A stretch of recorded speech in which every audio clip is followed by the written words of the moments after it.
So, like, why are we here? We're here because we're trying to figure out, is newborn genome sequencing, is that a good idea? But the elephant in the room is none of our programs will get enough data on any given disease to be able to say for sure that that disorder needs to be permanently on a newborn screening panel. So what's been great is that we've all actually been doing data sharing today. You know, that's what the whole program's been about the whole time that you've been here. And what's really striking is that a year ago, this was the groups that were moving down this road, and now here's where we are today. And so this need for data sharing is now becoming really acute.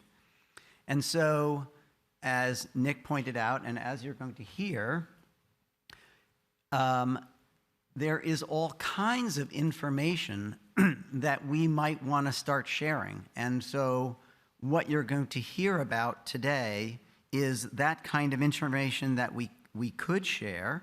And that's where Nidhi and Rose have put in a ton of effort to try and actually move the ball forward, to get information from all of us together in a place that we can share, and to get information sharing to move forward. So I'm going to let these two wonderful people who've done a ton of work take the stage.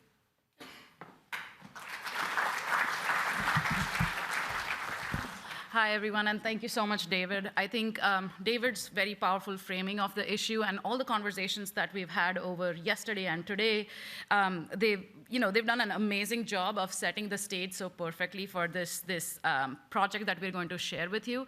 So our job is actually super easy. Robert mentioned a few times yesterday that it seems like there are insurmountable challenges in relation to genomic newborn sequencing, right?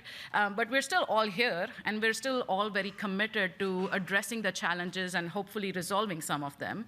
And so, like Nick mentioned, through many thought-provoking conversations over hours in our monthly consortium calls, we actually discussed what do we think is a great project, a pre-competitive project that would benefit each member project, and that would actually advance our mission of harmonizing in a local manner, right?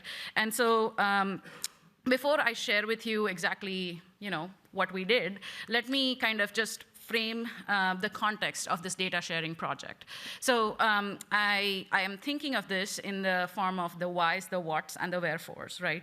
I think most of us here would agree with the whys.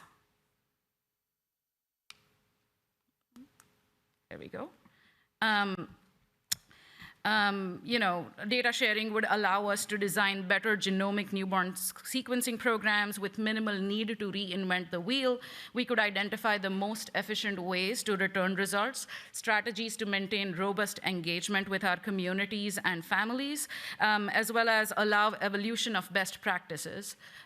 With a richer data pool, we could address the questions of which conditions are appropriate to screen for by resolving questions around penetrance, actionability, as well as uncertainty.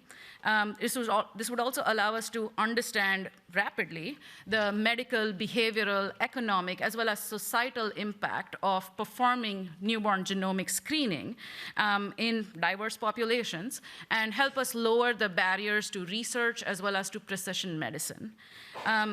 We've also been thinking about the whats. We've been thinking about kind of what data elements would be most helpful, as well as most easily shared. And this is very much a work in progress. But just to give you a taste, we've been thinking about variant interpretation in relation to screening implementation, just like was brought up.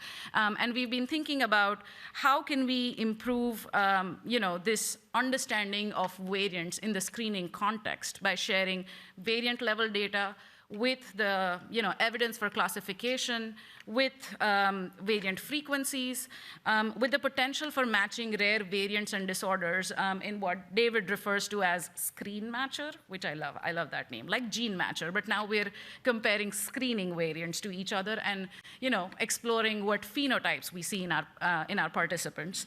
And then this would allow us, to also explore more the reason why we're all doing this, which is, how does this affect the baby, her family, and society at large, right? And so we're hoping through data sharing to answer the many questions that have already been alluded to, questions about penetrance, cascade testing, natural history of disease, disease progression, false positives, false negatives, what would have happened in the absence of genomic newborn screening. We're hoping to uncover all that information at an aggregate scale by collecting all the hard labor that all of us are putting into our projects and making it work globally and then tweaking it to a local context.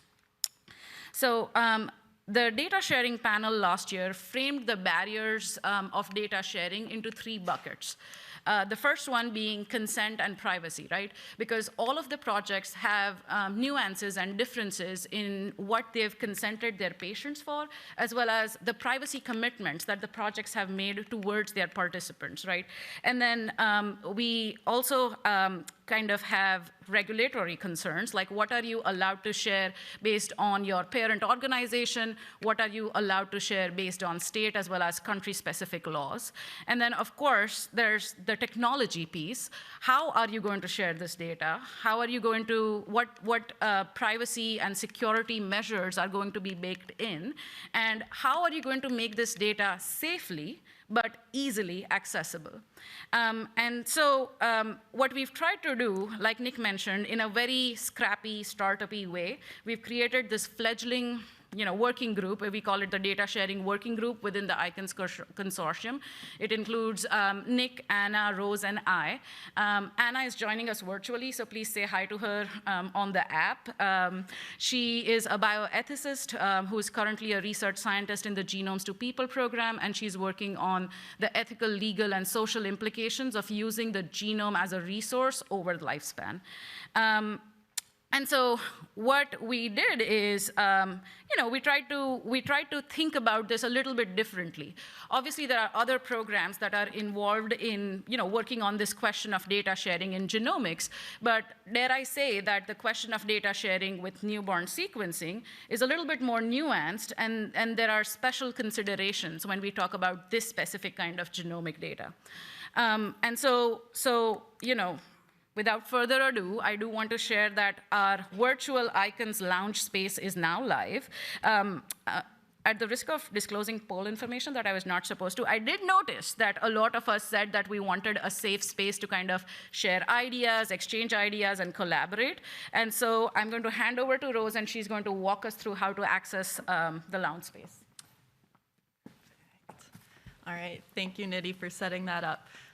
So many of you are probably already familiar with our ICoNS'23 website because you all had to register for this conference. But at the top, you can just log in here, and that's where you'll be directed to our member network. If you already have a login, you can sign in or request to join.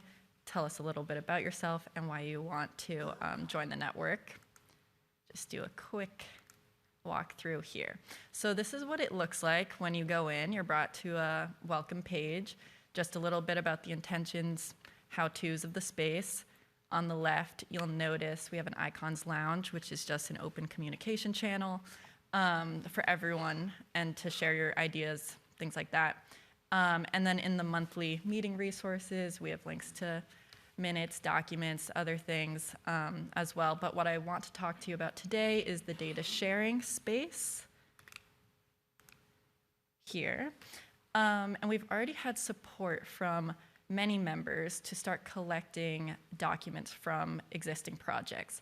So what we're doing now is starting to collect outcome measures, consent forms, protocols, and gene lists from projects that are able to share those things and who are interested in sharing those things.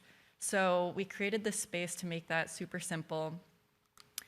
can just click on one of these and then drag and drop your files right in here. And then me, someone else in the working group, will take all of that and add it to this repository that Nick was mentioning.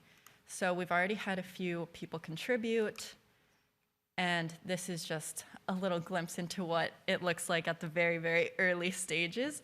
But here we have documents accessible to all the members for their own reference. And then what we're hoping to do is take information from these documents and have it inform our plans for data harmonization. So we're going to look for existing data constraints, data sharing constraints that exist in our protocols, in our consent forms, so we can use those in our plan forward. And then also hopefully use this information to inform future projects. That would include outcome measures, instruments that are being used, rationales for why those are being used.